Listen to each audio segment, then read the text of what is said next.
ในวันที่23พฤษภาคม2025กงสุลใหญ่เวียดนามประจำภาคใต้สปป.ลาวร่วมกับแขวงไส้กรองจัดกองประชุมสัมมนาส่งเสริมการค้าการลงทุนและการบริการการท่องเที่ยวตามแนวทางเศรษฐกิจตะวันออกตะวันตกเชื่อมโยงของ3ประเทศลาวไทยเวียดนามที่ศูนย์การค้าแขวงไส้กรอง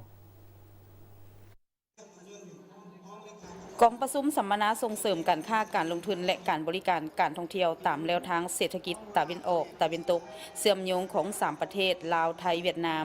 จัดขึ้นเพื่อเสริมขยายบรรดาท่าแห้งและความสามารถบ่มซ่อนภายในของบรรดาแขวงภาคใต้ของสาธารณรัฐประชาธิปไตยประชาชนลาวบรรดาแขวงนครของสาธารณรัฐสังคมนิยมเวียดนามและจังหวัดอุบลราชธานีแห่งราชอาณาจักรไทยโดยการเข้าร่วมของท่านเล็กไหลศรีวิไลเจ้าแขวงไส้กรองท่านนางตะเฟืองยุงหัวหน้ากองสุลใหญ่แห่งสาธารณรัฐสังคมนิยมเวียดนามประจำภาคใต้พร้อมด้วยบรรดาต่างหน้าจากแขวงสารวันจำปาสักอัตตปือ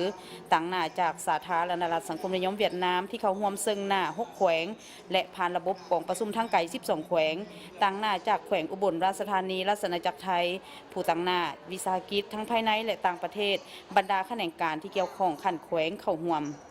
ท่านนางตาเฟืองสูงหัวหน้ากองสุลใหญ่แห่งสาธารณรัฐสังคมนิยมเวียดนามประจำภาคใต้กล่าวว่า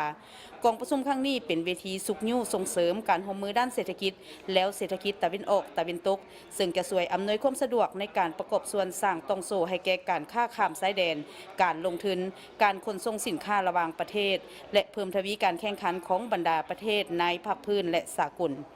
ท่านเล็กไหลศรีวิไลเจ้าแขวงไส้กรองกล่าวในบทต้อนรับว่ากองประชุมส่งเสริมการค้าการลงทุนของพวกเขาในครั้งนี้มีความสำคัญหลายทั้งเป็นการเสริมขยายบรรดาท่าแห้งและความสามารถบ่มซ่อนภายในของบรรดาแขวงภาคใต้ของสาธารณรัฐประชาธิปไตยประชาชนลาวบรรดาแขวงนครของสาธารณรัฐสังคมนิยมเวียดนามและจังหวัดอุบลราชธานีของไทยพร้อมกันนั้นยังเป็นการส่งเสริมสุขยุ่และดึงดูดให้บรรดาหัวหน่วยธุรกิจของ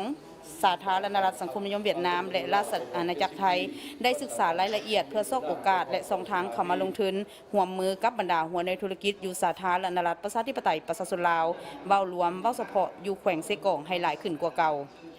กองประชุมครั้งนี้เป็นเวทีศึกษาแลกเปลี่ยนบทเรียนประสบการณ์รวมถึงท่าแห้งโอกาสการลงทุนของแต่ละแขวงผ่านบทรายงานของบรรดาผู้แทนที่เข้าร่วม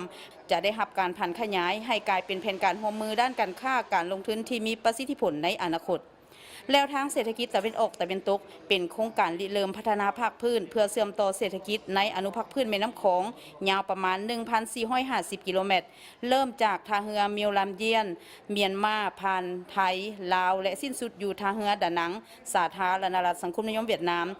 ฉะนั้นกองประชุมสัมมนาส่งเสริมการค้าการลงทุนและการบริการการท่องเที่ยวตามแนวทางเศรษฐกิจตะวันออกตะวันตกเชื่อมโยงของ3ประเทศลาวไทยเวียดนามจึงเป็นเวทีสำคัญในการสุขยุ่การร่วมมือด้านการค้าการลงทุนการขนส่งสินค้าระหว่างประเทศในภาคพื้นทั้งเป็นการเพิ่มทวีการเชื่อมจอดด้านพื้นฐานโครงรางและเศรษฐกิจตะวันออกตะวันตกด้วยการเชื่อมต่อเส้นทางท่าเรือท่ากำปั้นการขนส่งสินค้าที่สามารถช่วยลดผ่อนต้นทุนและเวลาในการขนส่งสินค้าเปิดโอกาสให้ผู้ผลิตผู้ประกอบการเข้าถึงตลาดประกอบส่วนเขาในการพัฒนาเศรษฐกิจท้องถิ่นส่งเสริมการท่องเที่ยวสร้างเวียกเห็นงานทำสร้างรายรับและก้าวเข้าสู่การพัฒนาแบบยืนยง